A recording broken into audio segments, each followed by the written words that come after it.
and get into the car. What's your spy code? Bugman. Remember Bugman? Yeah. And you absolutely... We can teach them what we want to teach them. And everyone's going to have holes in their education if you're a public school or homeschool or whatever.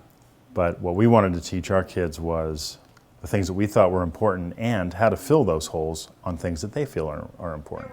We just wanted to foster a sense of real excitement about learning things. Tammy and I have 9 children. We homeschool them all.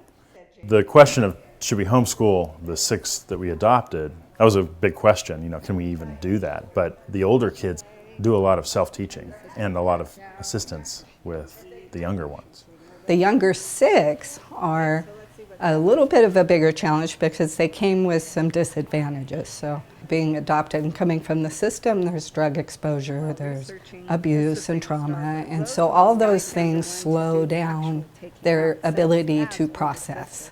And so we just have to take a step back. Sometimes we have to take 3 steps back just to figure out where they are, get them the foundation they need before we can move on.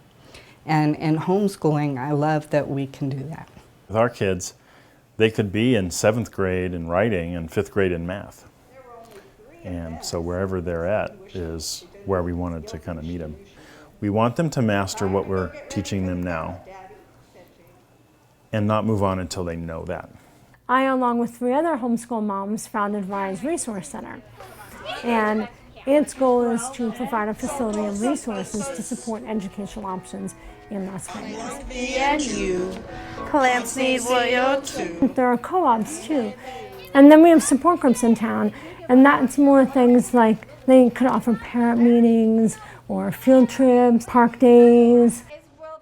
I'm the product of public school teachers. My dad taught for 33 years and it became, his hands were tied, trying to meet everybody's needs, and he just couldn't do it, and it became anxiety producing for him.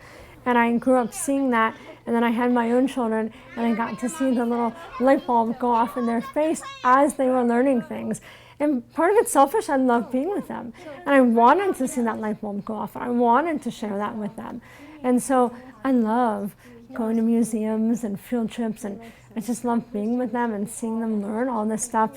So for me, it's just a passion about learning. I love learning. I want to encourage them to love learning. I want to learn with them. And so we homeschool. The other day, when I forgot to open up the blinds for a couple of days, he was drooping. They like sunshine. So he was